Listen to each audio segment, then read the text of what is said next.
My name is Victoria. I am 36 years old, and I work as the Director of International Risk and Compliance for a global logistics and freight conglomerate. My entire profession is dedicated to the science of global borders, international maritime law, and the strict, unforgiving enforcement of customs protocols.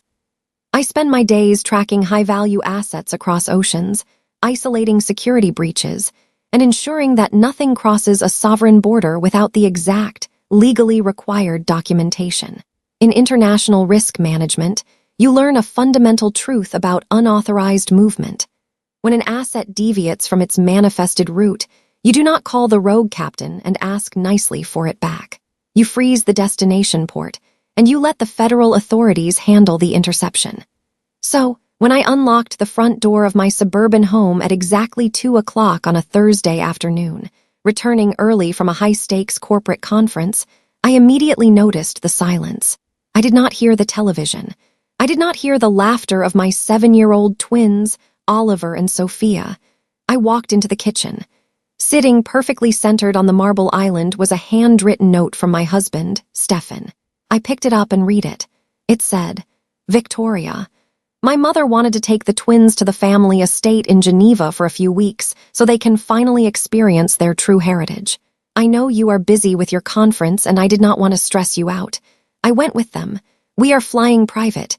We will call you when we land." I did not scream. I did not drop the note and collapse onto the kitchen floor in a puddle of tears. I walked directly upstairs to our master bedroom, went into the walk-in closet, and opened the biometric wall safe. The 3 navy blue American passports belonging to my husband and my 2 children were gone. My mother-in-law had not taken my children on a spontaneous vacation. She had executed a coordinated, international parental abduction while I was sitting in a boardroom. And my husband had happily carried her luggage. Welcome back to Family Drama Files, where we tell quiet, true-to-life stories about deep betrayal, methodical justice, and the exact moment someone stops shrinking to accommodate the toxic, cowardly people in their lives. If you have ever watched a narcissistic in-law try to overwrite your role as a mother, or if you believe that crossing a mother's boundary is the most dangerous mistake a person can make, this story is for you. Drop a comment below to let me know where you are listening from, and be sure to subscribe. To understand the absolute, staggering audacity of what Stefan and his mother attempted to do, you have to understand the toxic, enmeshed architecture of my marriage and the immense, suffocating arrogance of the family I married into. I met Stefan when we were both 28 years old, attending a graduate program in the city. Stefan was charming, incredibly handsome, and possessed the effortless, relaxed demeanor of a man who had never had to worry about a single consequence in his entire life. Stefan was the only son of Katerina and Leon, a ridiculously wealthy European couple whose family had generated a massive fortune in luxury real estate and hospitality across Switzerland and France. Katerina was the undisputed matriarch. She was a woman who viewed the world not as a community, but as a kingdom over which she had total, sovereign authority. When Stefan first introduced me to his parents, Katerina assessed me with the cold, calculating eyes of a diamond appraiser looking at a cheap piece of cubic zirconia. I was an American. I came from a modest, middle-class background. I had built my life entirely on academic scholarships and relentless 80-hour work weeks. I was fiercely independent, career-driven, and utterly unimpressed by their wealth. In Katerina's eyes, I was the worst possible match for her golden son. She wanted Stefan to marry a compliant, docile socialite who would sit quietly at their chalets, produce heirs, and allow Katerina to dictate how the children were raised. It is such a masculine trait, Victoria, your obsession with your little job, Katerina remarked during our very first dinner, swirling a glass of expensive Bordeaux. Stefan needs a wife who understands that a woman's true empire is the home. Do you even know how to cook a proper European roast? I smiled politely. I know how to manage international supply chains, Katerina. We can always hire a chef. Stefan laughed nervously, kicking me gently under the table, silently begging me to be submissive. Mom is just traditional, Victoria, Stefan whispered to me later in the car. She just wants what is best for me. Do not take it personally, just smile and nod. It is easier than fighting. It is easier than fighting. That was Stefan's entire operational philosophy. He was terrified of his mother. He relied on his parents' massive trust fund to supplement his meager income as an amateur photographer. And he would never, ever risk upsetting the woman who held the purse strings. Despite Katerina's relentless passive aggression, Stefan and I got married. 2 years later, I gave birth to our twins, Oliver and Sophia. The arrival of the children escalated Katerina's boundary stomping from irritating to genuinely pathological. She viewed my children not as my offspring, but as the rightful property of her bloodline. Because my career in risk management required me to travel occasionally and work demanding hours, Katerina used my ambition as a weapon to paint me as an absentee, negligent mother. If I hired a highly qualified, background-checked nanny to watch the twins while I was at the office, Katerina would show up unannounced, dismiss the nanny, and take over the house. "These children are being raised by strangers," Katerina would shriek at Stefan when I confronted them about it. "They are losing their culture. They are going to grow up to be cold, neurotic corporate drones like their mother." Stefan, true to form, always folded. "Victoria, she is just trying to help," he would sigh, refusing to meet my eyes. "She loves them, and it saves us money on childcare. Why do you have to be so controlling? You are at the office anyway." The friction reached a boiling point when the twins turned 7. Katerina became obsessed with the idea that Oliver and Sophia needed to be educated in Europe. She would constantly mail glossy brochures for elite, outrageously expensive boarding schools in Geneva to our house. She would corner the children at family dinners, speaking to them in French, telling them how much more beautiful and civilized life was at the family estate, planting the seeds of dissatisfaction in their young minds. I shut it down every single time. "My children are not going to a boarding school across the Atlantic Ocean, Katerina," I told her firmly during a Sunday brunch. "They are staying here with their mother." Katerina looked at me, her eyes narrowing into tiny, furious slits. "They are Stefan's children too," she hissed, "and Stefan knows what is best for their pedigree." I did not realize it at the time, but that was not an argument. That was a declaration of war. The execution of her plot occurred during the second week of October. My company was hosting a massive, mandatory 3-day global compliance summit at a luxury hotel downtown. It was an event I had spent 6 months organizing, and my attendance was critical. Stefan and I had agreed that he would take time off from his photography to stay home with the twins from Wednesday to Friday. I kissed Oliver and Sophia goodbye on Wednesday morning, promising them I would bring back presents, and I drove to the summit. On Thursday afternoon, at exactly 1:30, I received a sudden, blinding migraine. I had been staring at spreadsheets for 14 hours straight. I told my deputy director to handle the final afternoon panel, and I decided to drive home early to surprise the kids and get some rest. I arrived at my house at 2 o'clock, and I found the empty kitchen, the handwritten note on the marble island, the missing passports in the biometric safe. I stood in my walk-in closet, staring at the empty space where the passports usually sat. The cold, mechanical part of my brain, the part that kicks in when a global shipping vessel goes off radar in hostile waters, took over entirely.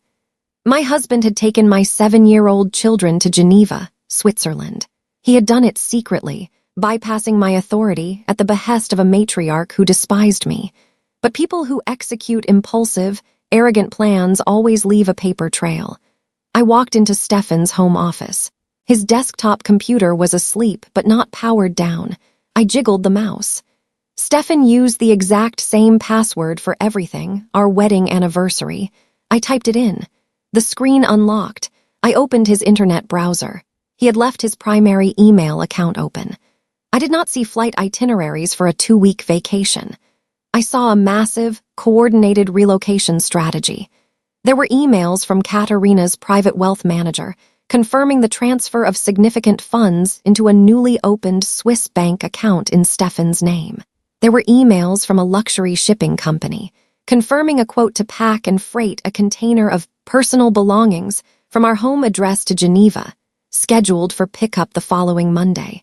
But the email that stopped my heart completely was from the admissions director of l'Institut La Rose, one of the most exclusive, expensive boarding schools in Switzerland. The subject line read, "Confirmation of enrollment for Oliver and Sophia." I clicked on the email. "Dear Stefan," the admissions director wrote, "we are delighted to confirm that Oliver and Sophia have been officially enrolled for the upcoming academic term. As requested by your mother, Katerina, their uniforms and boarding quarters have been prepared. We look forward to welcoming them to campus on Monday." I stared at the glowing screen. They were not taking a 2-week vacation to experience their heritage. Katerina had orchestrated a permanent international relocation. She had bought my weak, pathetic husband with a new bank account, and he had happily agreed to rip my children out of their home, move them across the Atlantic, and enroll them in a foreign boarding school without my knowledge or my consent. Stefan thought that because he was their biological father, he had the right to cross a border with them. He thought he could simply present a united front with his billionaire mother, and I would be forced to accept the new reality. He assumed I would cry, hire a local family lawyer, and spend the next 5 years fighting a losing, bankrupting battle in international courts. Stefan assumed I would react like a devastated housewife. He forgot that he was married to the director of international risk and compliance. I looked at the clock on the computer. It was 15 minutes past 2 o'clock in the afternoon. I opened a new tab on Stefan's browser. I logged into my professional flight tracking software, a military-grade database my company uses to track corporate aviation assets. I knew Katerina did not fly commercial. She despised the public. She owned a fractional share in a private jet charter company. I pulled the tail numbers associated with her corporate account. It took me less than 4 minutes to locate the active flight plan.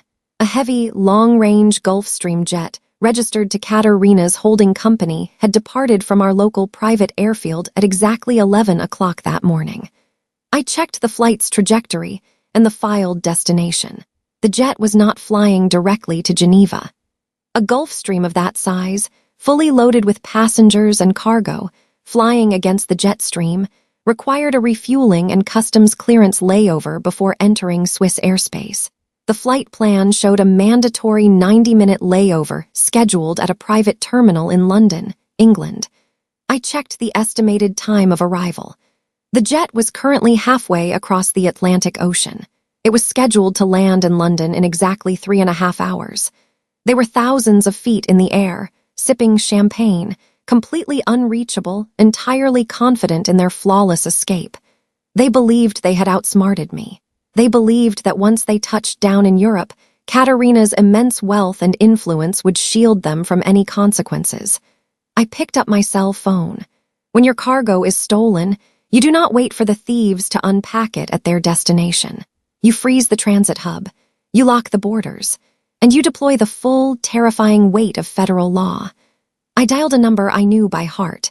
It was the direct, private line of a senior federal agent at United States Customs and Border Protection, a man I worked with regularly to clear multi-million-dollar corporate freight.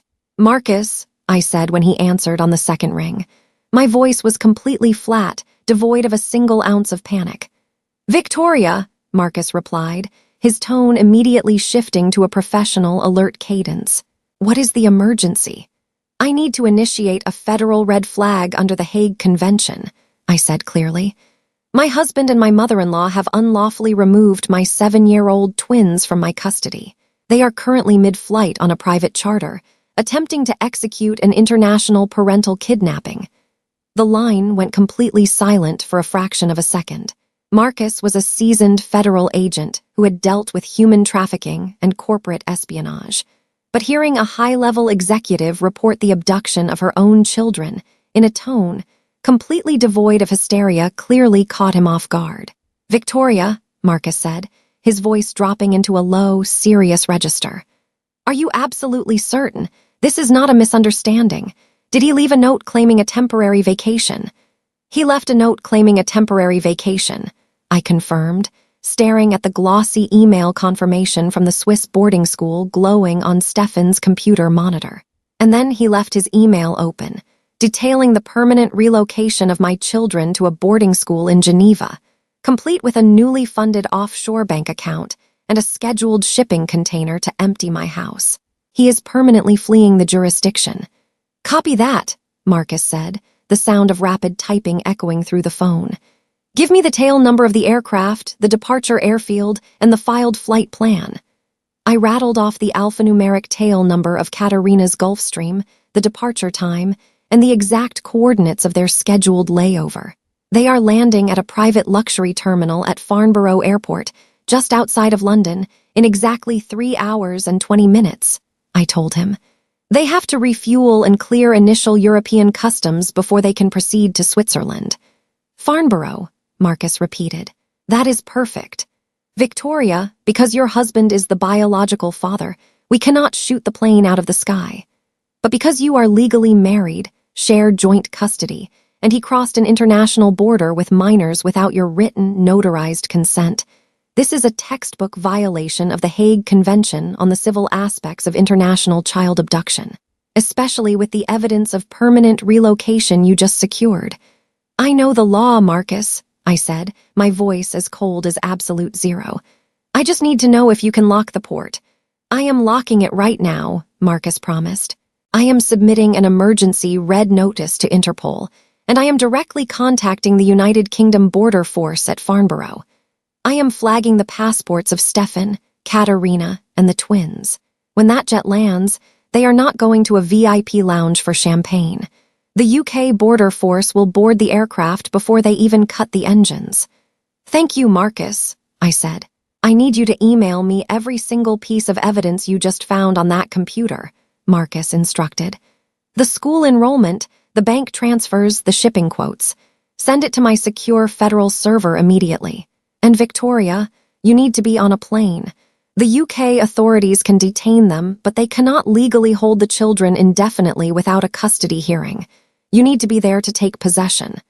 I am already packing, I said, and I hung up the phone. I did not pause to cry. I did not pause to look at the family photos hanging in the hallway. I operated with the ruthless, mechanical efficiency of a woman executing a crisis protocol.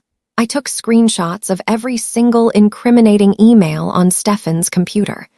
I downloaded the PDFs of the boarding school enrollment and the Swiss banking documents. I attached them to a high-priority, encrypted email and sent them directly to Marcus's federal address. Then, I opened my own laptop and logged into my corporate travel portal. Because I am the director of international risk, my company provides me with an unlimited, zero-questions-asked travel budget for emergency extractions. I booked a first-class seat on the very next commercial flight out of the city's international airport, flying direct to London Heathrow. The flight was departing in exactly 2 hours. I packed a small carry-on bag with absolute necessities. I grabbed my passport, my corporate credit cards, and a certified copy of the twins' birth certificates that I kept in my own personal lockbox. I left the handwritten note from Stefan sitting exactly where I found it on the marble kitchen island.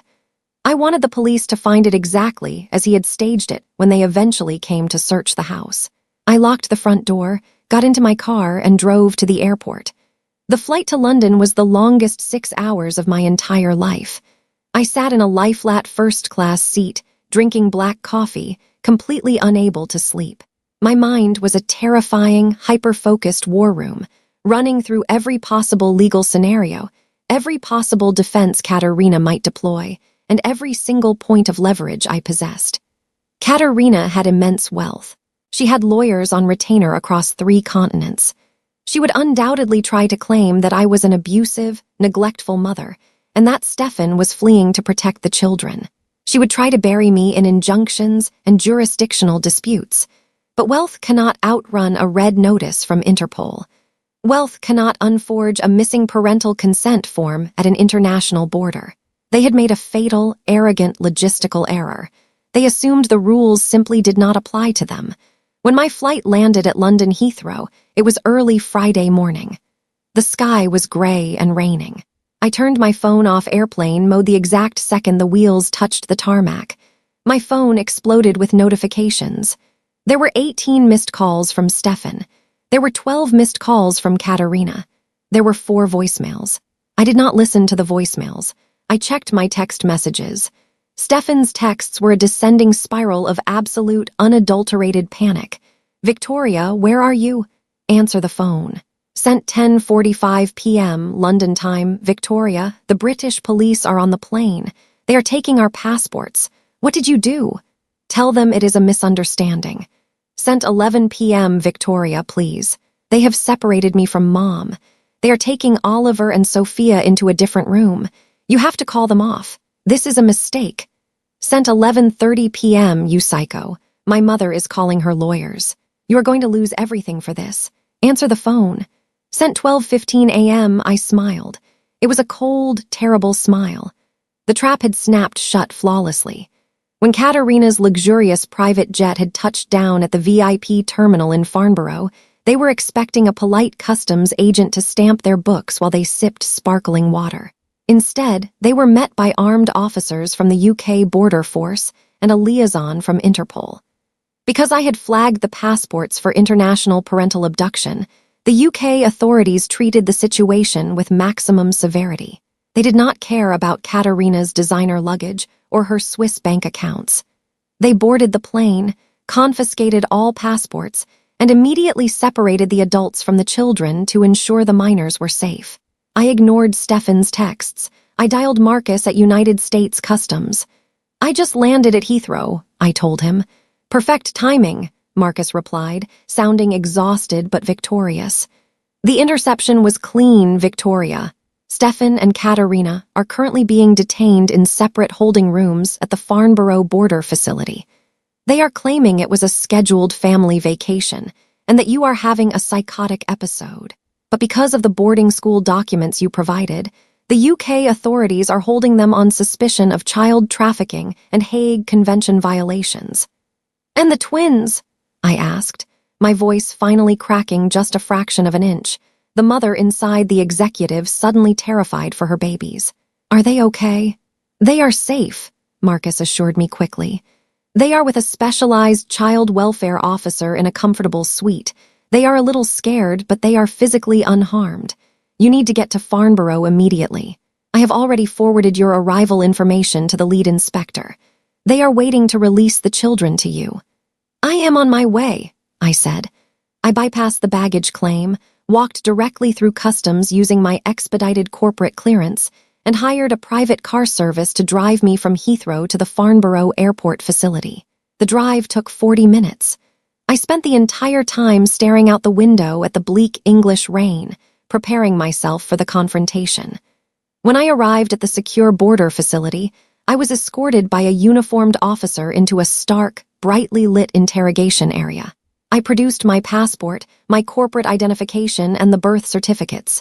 The lead inspector, a sharp, no-nonsense British woman, reviewed my documents.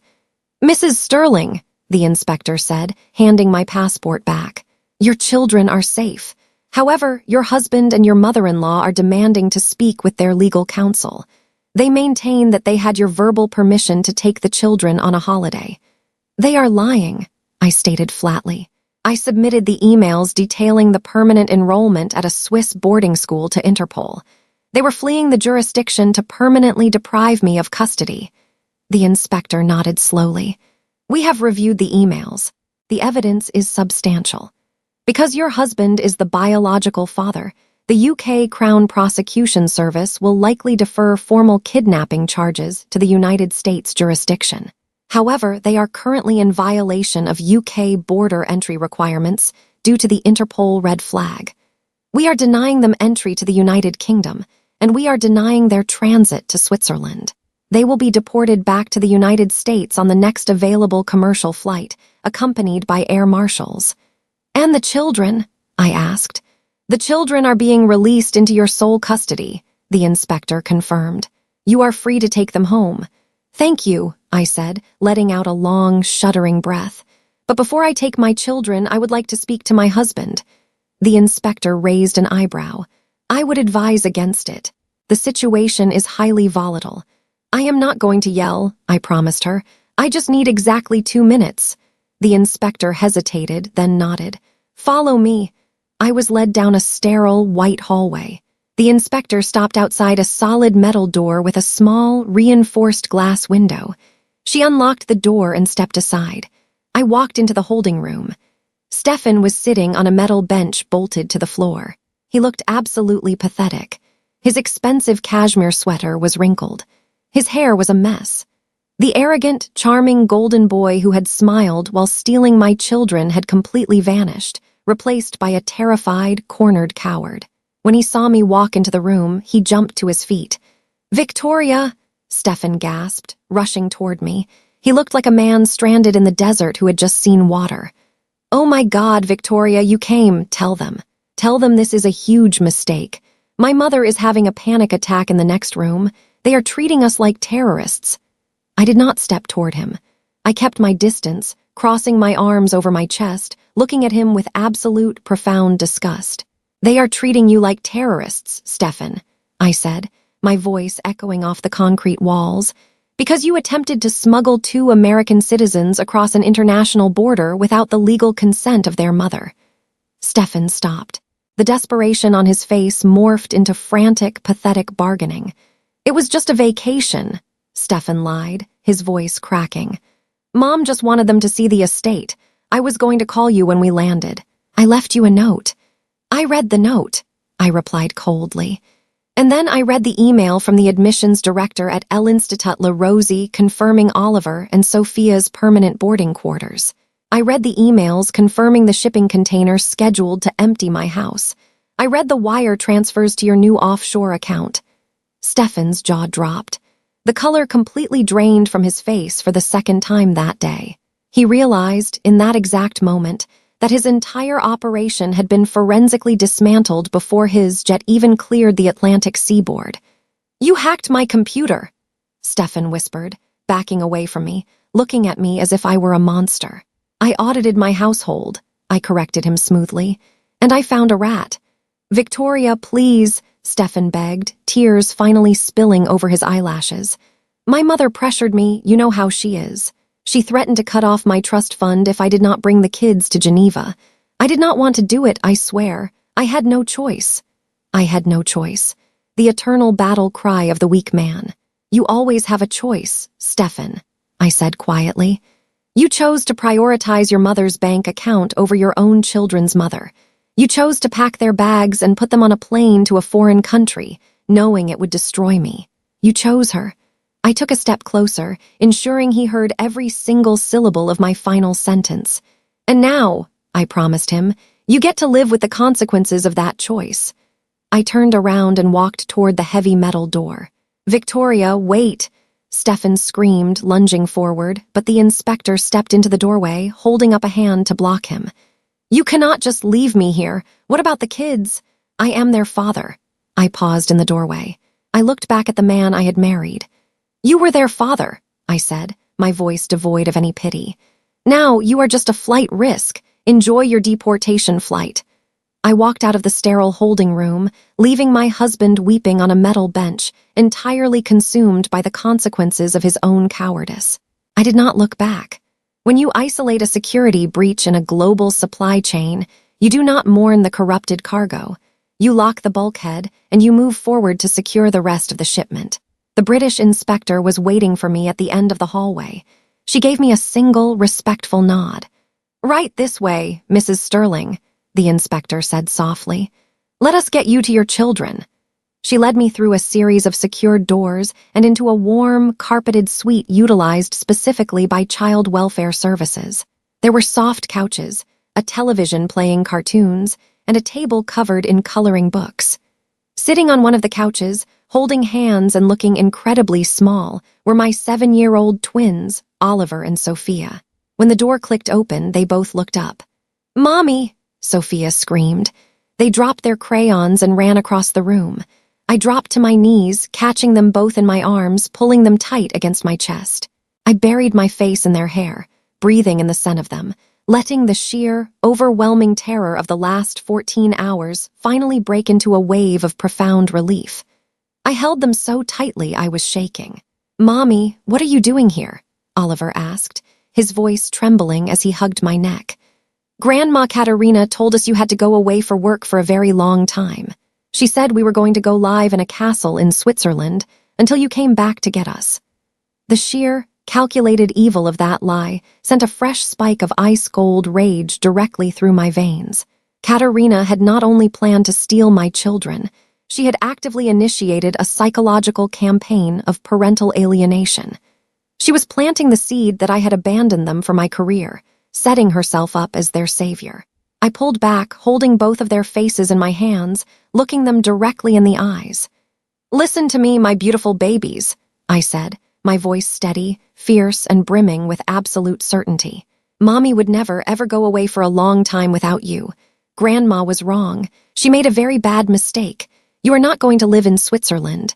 You are coming home with me right now, and we are going to sleep in our own beds tonight." Sophia sniffled, wiping her eyes. "Where is Daddy? The police officers took him to a different room." "Daddy is going to be staying in a timeout for a little while," I explained gently, using language a 7-year-old could process without inducing trauma.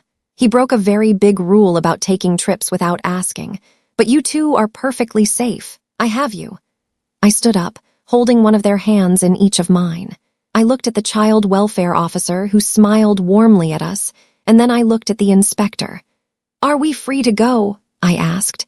"You are completely clear, Mrs. Sterling," the inspector confirmed. "Your passports have been unflagged for the return journey. Have a safe flight back to the United States." We walked out of the Farnborough border facility and into the waiting private car I had hired. I did not take them on a private jet. I booked 3 first-class seats on the very next commercial flight out of London Heathrow, flying direct to our home city. I wanted my children surrounded by people, in the safest, most regulated airspace possible. We boarded the massive commercial airliner. I tucked Oliver and Sophia into their wide, lie-flat seats, ordered them whatever desserts they wanted from the flight attendants, and watched them finally fall asleep, exhausted from the chaos. While they slept, I purchased the in-flight wireless internet. I had 12 hours in the air before we landed, and I was not going to waste a single minute of it. I opened my laptop and began drafting the legal destruction of Stefan and his mother. I contacted my attorney, an incredibly ruthless family law litigator named Alina. She was a woman who specialized in high-net-worth divorces and international custody disputes. I forwarded her the entire cache of evidence I had sent to the federal agents: the Swiss boarding school enrollment, the shipping container receipts, the offshore bank transfers, and the official incident report number from the United Kingdom Border Force. I drafted a comprehensive, chronological timeline of Stefan's absolute failure to protect our children from his mother's abduction plot. "Alina," I typed in the encrypted email, "I am currently over the Atlantic Ocean. I will land at 4 o'clock in the afternoon local time. By the time my feet touch the ground, I want an emergency expart hearing scheduled. I want a complete dissolution of the marriage, a freezing order on all domestic marital assets, and an immediate petition for sole legal and physical custody, citing documented international flight risk and violation of the Hague Convention. Do whatever it takes to ensure Stefan does not have the legal authority to come within 500 feet of my children." Alina replied less than 10 minutes later. "Consider it done, Victoria. I am taking this directly to the emergency family court judge. Have a safe flight. We will be waiting for them when they land." While I was flying comfortably in first class, holding my children's hands, Stefan and Katerina were experiencing a dramatically different journey across the Atlantic. Because they had been officially denied entry to the United Kingdom and flagged for international kidnapping by Interpol, they were not permitted to charter their luxury Gulfstream jet back home. The private jet was grounded by British Customs pending an investigation into the pilot's flight logs. Instead, Stefan and Katerina were deported. They were placed on a commercial airline, escorted by 2 federal air marshals.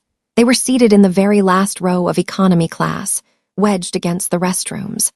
For a billionaire matriarch who routinely claimed she was allergic to the general public, and a golden boy son who had never flown commercial in his entire adult life, the 12-hour flight seated in a middle seat, escorted by armed guards, was an excruciating, humiliating descent into reality. But the humiliation on the airplane was absolutely nothing compared to the nightmare waiting for them on the tarmac. When their commercial flight landed in the United States, they were not allowed to disembark with the other passengers. The air marshals escorted them off the plane first, leading them directly down the jet bridge and into the custody of waiting federal agents from United States Customs and Border Protection. Marcus, my contact at the agency, personally oversaw the intake. They were escorted into a stark, windowless federal processing room. Their cell phones were confiscated. Their luggage was searched. Katerina, convinced that her immense wealth made her immune to the laws of mortals, immediately began screaming at the federal agents. She demanded to speak to the Swiss embassy. She demanded her high-priced corporate lawyers. She threatened to sue the entire agency for false imprisonment, claiming she was a victim of a hysterical, vindictive daughter-in-law. Marcus, completely unfazed by her shrieking, simply placed a manila folder on the metal table in front of her. "Mrs. Sterling," Marcus said, his voice flat and authoritative, "you are not being detained for a misunderstanding. You are being investigated under the International Parental Kidnapping Crime Act.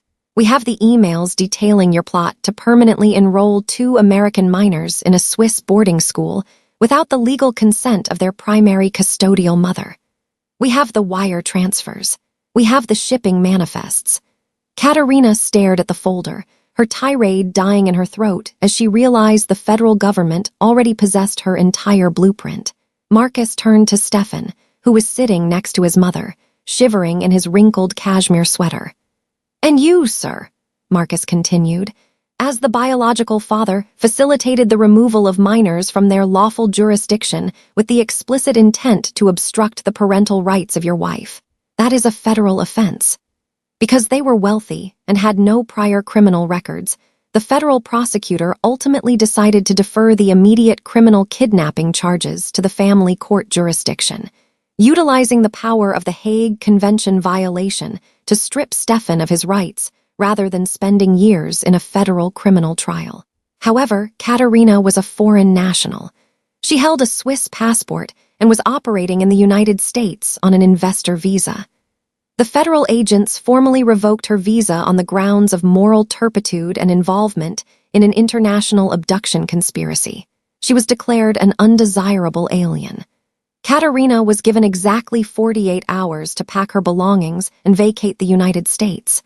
She was informed that if she ever attempted to cross American borders again, she would be arrested on sight and formally charged with conspiracy to commit kidnapping. The billionaire matriarch, the woman who had demanded absolute control over my children and my household, was unceremoniously banished from the continent. She was thrown out of the country like expired freight. While Katerina was being packed onto a flight back to Geneva, utterly disgraced and permanently exiled, Stefan was released from federal custody and served with my divorce papers. The family court hearing took place exactly 1 week later. I walked into the courtroom wearing a tailored, charcoal gray suit, flanked by Alina, my attorney. Stefan walked in looking like a ghost, without his mother's domineering presence to shield him, and without her endless checkbook to immediately buy him out of trouble. He was entirely exposed. He had hired a mediocre local attorney, unable to access the offshore accounts I had successfully flagged and frozen. The judge, a stern, older woman with absolutely zero tolerance for parental alienation, reviewed the evidence binder Alina presented. She read the note Stefan had left on the kitchen island. She read the emails from the Swiss boarding school. She looked at the report from the United Kingdom Border Force. "Mr. Sterling," the judge said, her voice echoing through the quiet courtroom, heavy with absolute disgust. "In my 20 years on the bench, I have rarely seen a more blatant, arrogant, and thoroughly documented attempt at international parental abduction. You did not take your children on a vacation. You conspired with a foreign national to permanently remove these children from their mother, their school, and their home country, utilizing a private jet to bypass standard commercial oversight."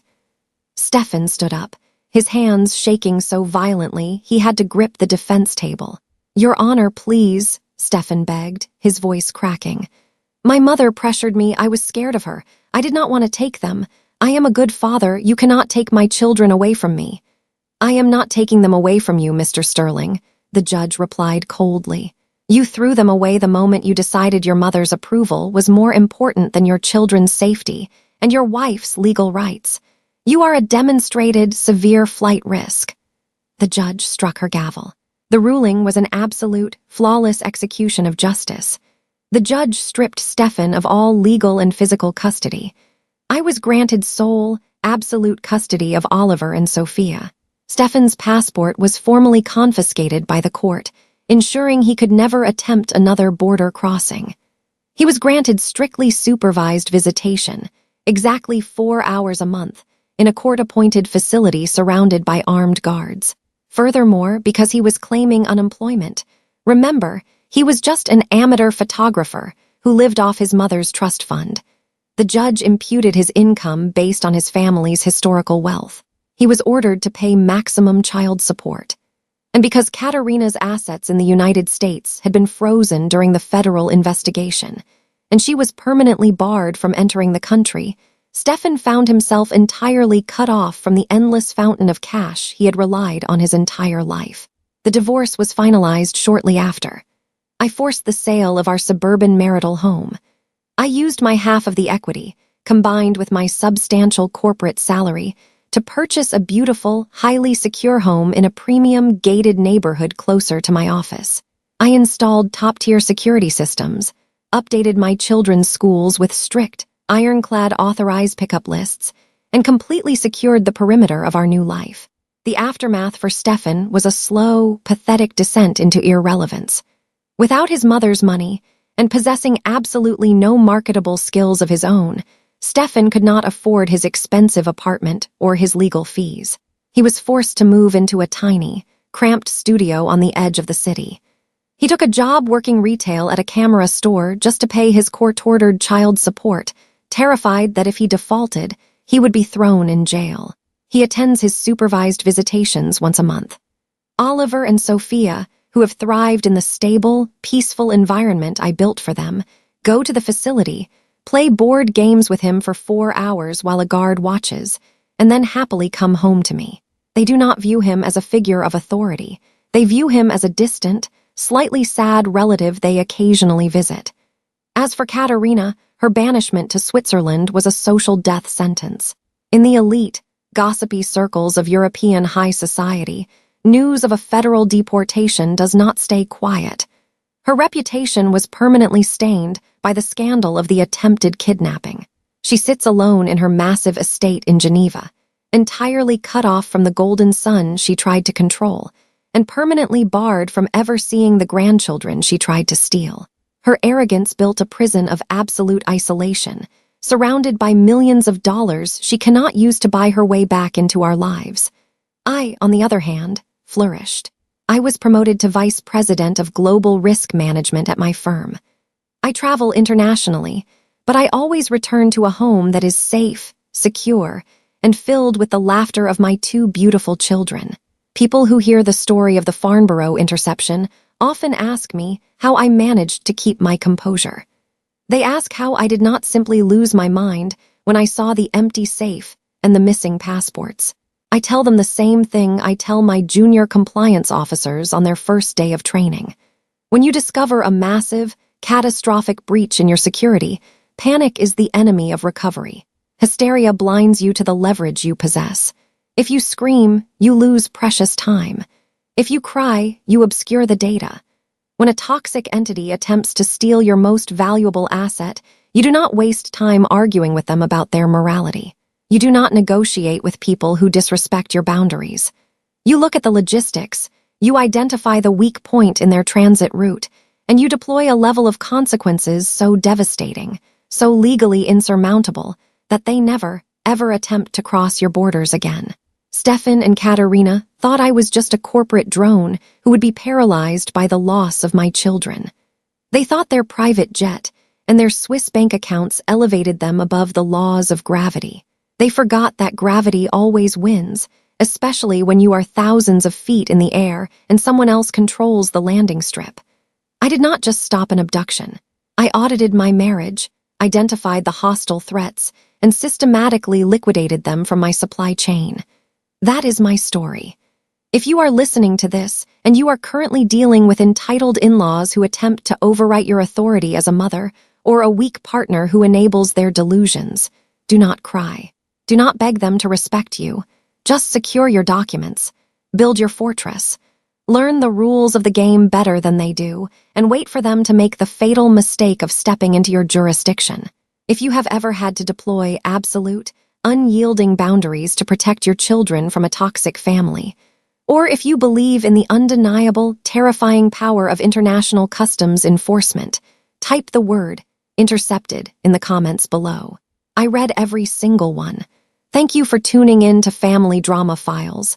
Remember, your authority as a parent is not negotiable, and your peace is a premium asset. Protect it fiercely. Hit that subscribe button, and I will see you in the next one.